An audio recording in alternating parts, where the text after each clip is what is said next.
तर अभिनेता सैफ अली खानला आज लीलावती रुग्णालयातून डिस्चार्ज दिला जाणार आहे। गेल्या बुधवारी मध्यरात्रीच्या सुमारास सैफ अली खानवर हल्लेखोरानं 6 वार केले होते।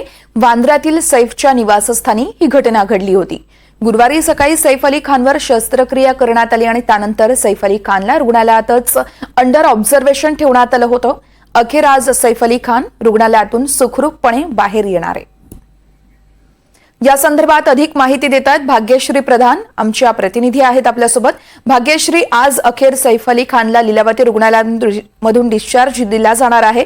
अर्थातच सैफ अली खान यांची प्रकृती नेमकी कशी आहे आणि कधीपर्यंत हा डिस्चार्ज दिला जाणार आहे? नक्कीच वर्षा, सैफ अली खान यांना 4 दिवसापूर्वी हल्ला झाल्यानंतर रुग्णालयात दाखल केलं। यावेळी त्यांच्यावर 6 वार झालेले होते। त्यापैकी जे 2 वार होते ते गंभीर होते आणि त्यातला एक वार जो होता तो त्यांच्या पाठीच्या कण्याजवळ होता। त्यामुळे त्या वाराचं तिथे जे आहे ते ठिकाणाचं ऑपरेशन देखील करावं लागलं होतं डॉक्टरांना आणि हे ऑपरेशन जवळपास 1 ते 1.5 तास सुरू होतं। त्यानंतर असं देखील सांगण्यात आलं की सैफ आता आउट ऑफ डेंजर आहे, त्यांची प्रकृती स्थिर आहे।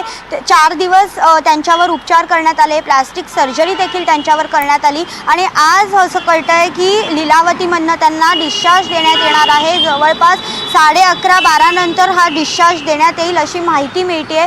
एक जर बघितलं तर काल पोलिसांनी जो आरोपी पकडून आणलेला आहे त्याला देखील रिक्रिएशनसाठी सीन रिक्रिएट करायला बाहेर काढण्यात आलेलं होतं। त्यामुळे नेमका प्रकार काय घडला आहे त्यांनी काल सांगितलेलं आहे, त्याची देखील कसून चौकशी सुरू आहे। आणि दुसरीकडे अजूनही सैफचा जबाब जो आहे तो पूर्णपणे नोंद झालेला नसल्याची माहिती मिळते। त्यामुळे नेमकं आज डिस्चार्ज मिळाल्यानंतर जो पूर्ण जबाब आहे तो सैफ नोंद करणार का हे बघणं देखील आज महत्त्वाचं ठरणार आहे। कारण ज्या वेळेला सैफला आणतील आणि आरोपीला त्याच्यासमोर उभं करतील तेव्हा तो त्याला ओळखणार का, तसंच केअरटेकरने आरोपीला ओळखलंय का हे देखील बघणं या केसमध्ये आता पुढे महत्त्वाचं ठरणार आहे। वर्षा, निश्चितच भाग्यश्री, या संदर्भातले सगळे अपडेट तुमच्याकडून जाणून घेत राहणार आहोत। तुर्तास धन्यवाद दिलेल्या माहितीसाठी।